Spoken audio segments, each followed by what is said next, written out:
Nakasado na ang biyahe ni Pangulong Ferdinand R. Marcos Jr. sa Malaysia bukas para dumalo sa 47th ASEAN Summit and related summits, kung saan ilang kasunduan rin ang inaasahang mapagtitibay.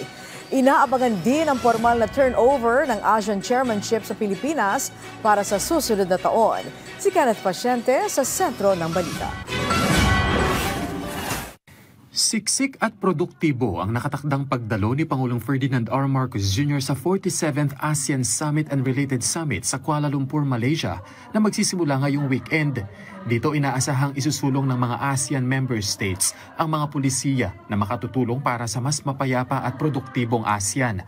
Ayon sa Foreign Affairs Department, nakatakdang dumalo ang Pangulo sa nasa 14 na leaders level meetings, kabilang na ang 28 ASEAN Plus 3 Summit, 5th Regional Comprehensive Economic Partnership o RCEP Leaders Summit, 20th East Asia Summit at iba pa.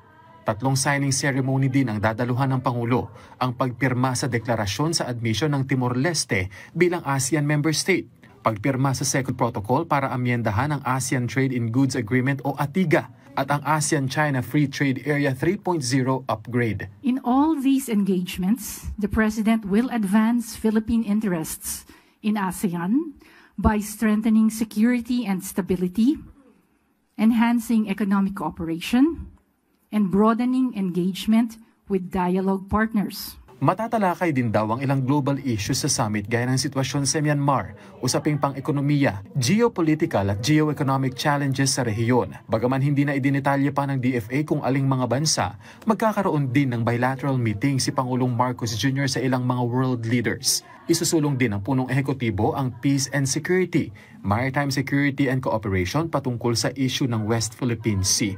Itutulak din ng Presidente ang pagsusulong ng Code of Conduct sa South China Sea para maiwasan ang paglala ng tensyon sa naturang teritoryo. As the incoming chair, the Philippines will work with ASEAN member states and China for the conclusion of an effective, substantive, and legally binding Code of Conduct in the South China Sea. Isa rin sa inaabangan sa 47th ASEAN Summit ang formal na turnover ng ASEAN Chairmanship sa Pilipinas sa susunod na taon.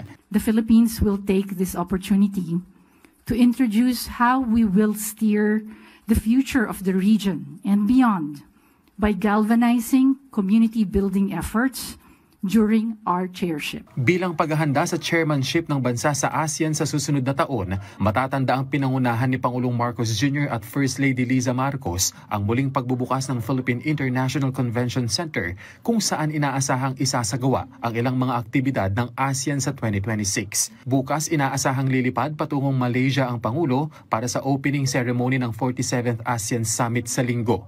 Tatagal ang aktibidad hanggang sa Martes, October 28. Kenneth Pasyente para sa Pambansang TV sa Bagong Pilipinas.